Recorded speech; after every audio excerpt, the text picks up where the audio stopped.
Hello everyone, welcome back to the channel PES classes and this is Varun Mahajan. तो चलिए शुरू करते हैं हमारा करंट अफेयर्स। ठीक है।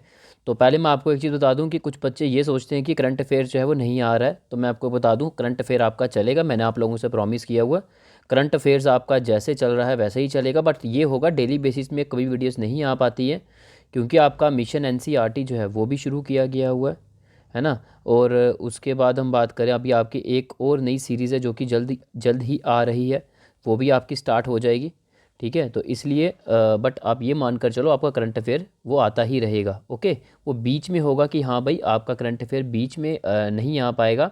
ठीक है। बट आपका जो भी पीछे बैकलॉग्स होंगे वो सिंगल वीडियो में ही जो है वो कवर कर दिए जाएंगे। ठीक है।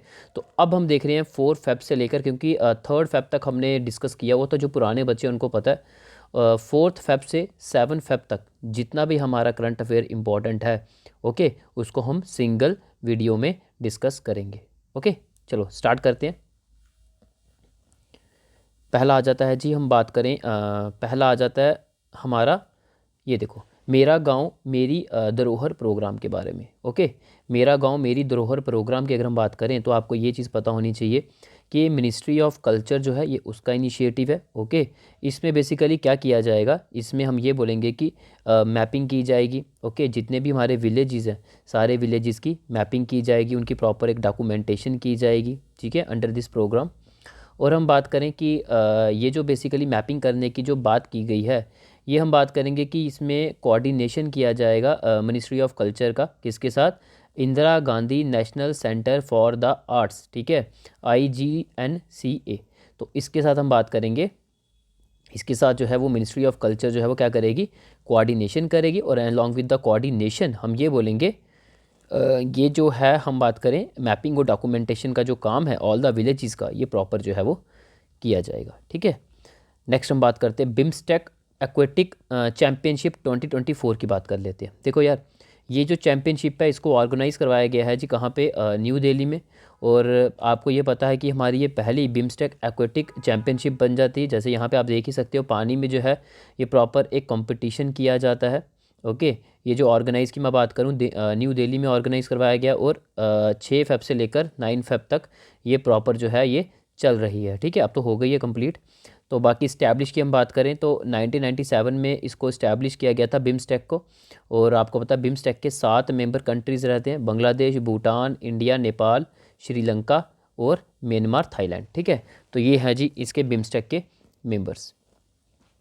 ओके, चलो आगे चलते हैं। नेक्स्ट हम बात करते हैं जी अहमद अवध बिन मुबारक जी के बारे में। तो रिसेंटली हम बात करें, एक नई अपॉइंटमेंट हमें देखने को मिल रही है, अहमद अवध बिन मुबारक। तो हम बात करेंगे, नए प्राइम मिनिस्टर बने हैं जी यमन कंट्री के। ठीक है। तो आपको पता है वेस्ट एशिया की ये कंट्री है यमन। और यही अहमद अवध बिन मुबारक जो है, इन्होंने रिप्लेस कर दिया है किसको? मईन अब्दुल मलिक सईद अमीम। ठीक है, तो नाम कुछ ऐसा है, इनको याद रख सकते हो। इनको इन्होंने रिप्लेस कर दिया है और नए प्राइम मिनिस्टर हमें देखने को मिले हैं अहमद अवध बिन मुबारक। ओके। नेक्स्ट हम बात करते हैं digital national museum of epigraphy. तो ये बेसिकली इंडिया का पहला digital national museum of epigraphy जो है वो, इसका फाउंडेशन स्टोन, इसकी नींव जो है वो रखी गई है कहाँ पे? हैदराबाद में। कहाँ पे? सलार जंग म्यूज़ियम में। ठीक है। और इसको इस्टेब्लिश किसने किया है इस पर्टिकुलर म्यूज़ियम को? तो हम बात करेंगे आर्कियोलॉजिकल सर्वे ऑफ इंडिया ने, ASI ने। ठीक है।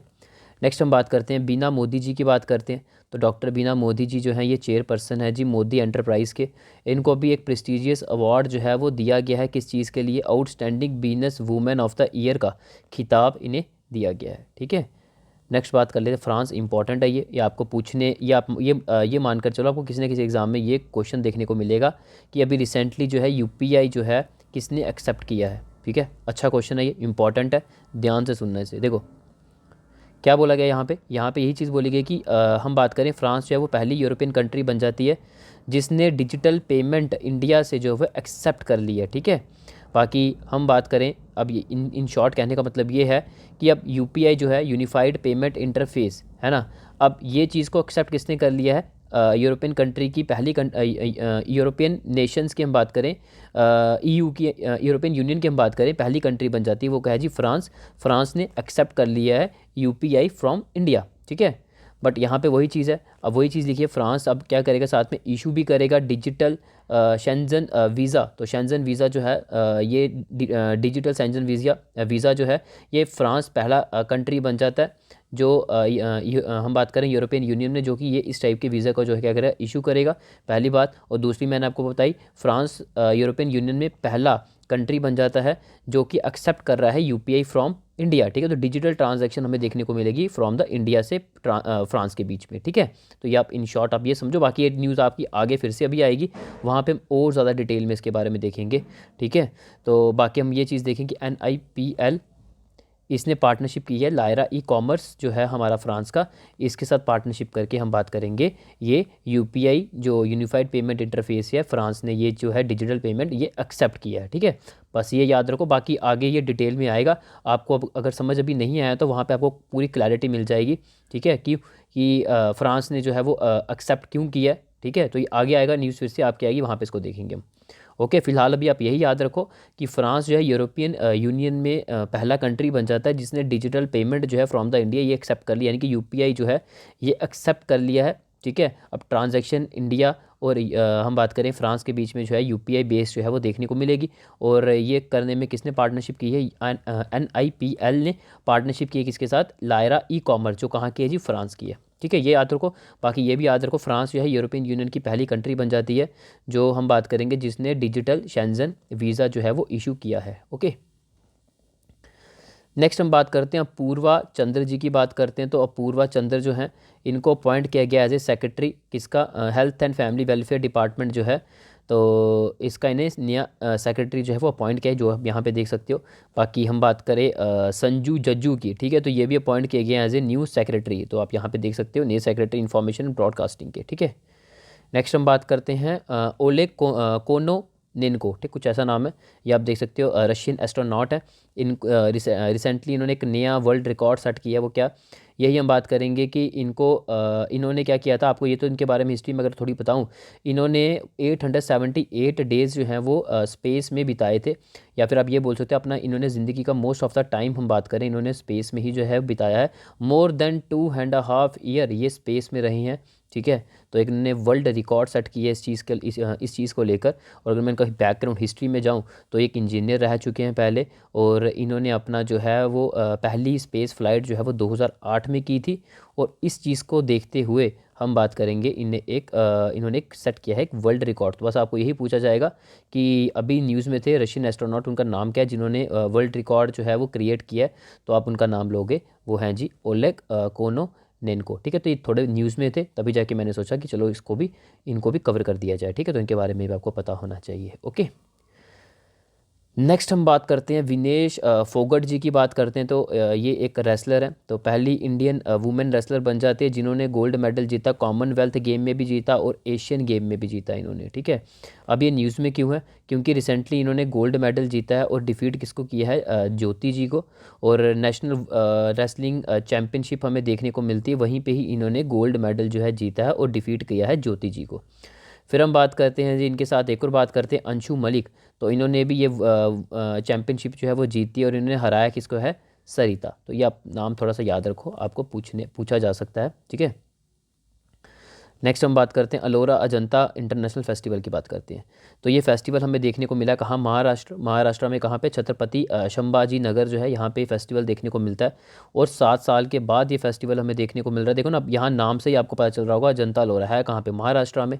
तो ऑब्वियस ही बात है, फेस्टिवल कहाँ पर करवाया गया, महाराष्ट्र में। कहाँ पर, महाराष्ट्र में छत्रपति संभाजी नगर, ठीक है। तो 7 साल के बाद ये फेस्टिवल हमें देखने को मिल रहा है, वापस आया है 2024 में आ जाके हमें देखने को मिल रहा है। और हम बात करें अब यहाँ पे यही देखा हमने कि डिस्ट्रिक्ट ने जो है जहाँ पे करवाया गया उसने डिसाइड किया है कि इस फेस्टिवल को जो है महाराष्ट्र में हर साल जो है वो सेलिब्रेट किया जाएगा। और कब किया जाएगा, फरवरी में किया जाएगा, ठीक है। नेक्स्ट हम बात करते हैं रितु बहारी जी की बात करते हैं। तो इनको रिसेंटली अपॉइंट किया गया है, ये पहली वुमेन चीफ जस्टिस बनी है उत्तराखंड हाई कोर्ट की, ठीक है। तो रिसेंटली इन्होंने ओथ इनको एडमिनिस्टर करवाई गई है गवर्नर के द्वारा। और हम ये बोलेंगे कि नाम याद रखना भी, पहली वुमेन चीफ जस्टिस जो है उत्तराखंड हाई कोर्ट की कौन बनी है, नाम याद रखो, रितु बहारी जी, ठीक है। राधा रतूरी जी की बात करें, ये भी एक अपॉइंटमेंट है, ये पहली वुमेन चीफ सेक्रेटरी बनी है जी उत्तराखंड की, ठीक है। तो ये भी याद रखो।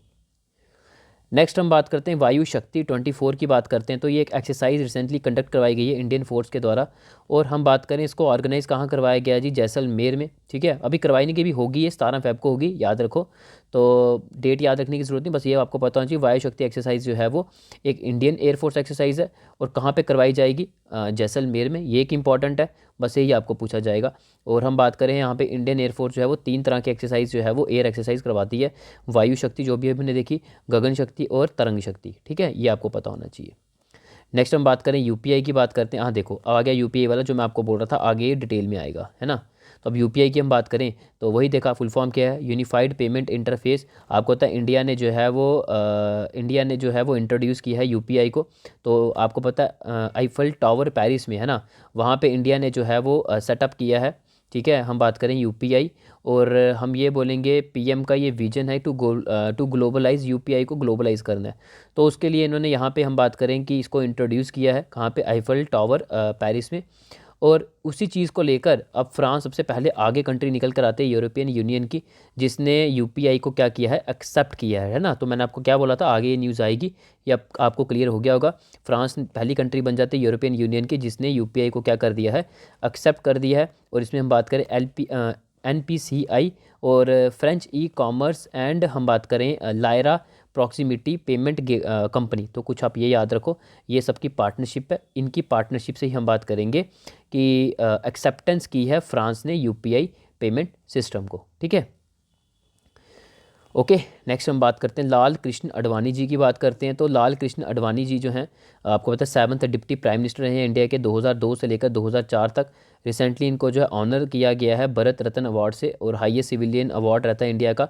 और आपको पता है को फाउंडर भी रहे हैं बीजेपी के, और मेंबर भी रहे हैं आरएसएस के। ठीक है, आरएसएस की फुल फॉर्म यहाँ देख सकते हो, राष्ट्रीय स्वयं सेवक संघ। ठीक है, नेक्स्ट हम बात करते हैं करप्शन परसेप्शन इंडेक्स की बात करते हैं 2023। ये इंडेक्स 2023 का हम बात करें, अभी 2024 में हमें देखने को मिल रहा है। पिछले साल का डेटा को जो है इस साल जो है वो देखा जाता है। और इसको रिलीज़ किसने किया है जी, ट्रांसपेरेंसी इंटरनेशनल, जो कि एक इंटरनेशनल एनजीओ है, जिसको फाउंड किया गया है जी कहाँ पे, बर्लिन पर्टिकुलर बात करें, जर्मनी में। और इंडिया का रैंक इस इंडेक्स में क्या निकल कर आया है, 93rd रैंक निकल कर आया है करप्शन के केसेस में। और हम बात करेंगे कि स्कोर कितना है इंडिया का, 39, जबकि 2023 का रैंक देखा जाए तो 85th रैंक था। अब की रैंक हमें जो है वो नीचे जाता हुआ देखने को मिला, 93 रैंक देखने को मिला है। और डेनमार्क ने टॉप किया, ठीक है, इस इंडेक्स में। तो हम बात करें कि डेनमार्क ने जो है वो टॉप किया, 6वीं बार लगातार डेनमार्क के द्वारा जो है वो टॉप किया गया है। और इस इंडेक्स में सेकंड रैंक किसका है, फिनलैंड का है, और न्यूजीलैंड का 3rd रैंक आया है। ठीक है, तो इंडिया का याद रखो, इंपॉर्टेंट है। इंडिया का रैंक करप्शन इंडेक्स में कितना आया है, करप्शन परसेप्शन इंडेक्स में वो 93rd आया है इस साल का। ठीक है, तो पिछली बार था 85th। ओके, और बॉटम पे कौन सी कंट्री रही है इस इंडेक्स में, सोमालिया। ओके, ये भी पता होना चाहिए आपको।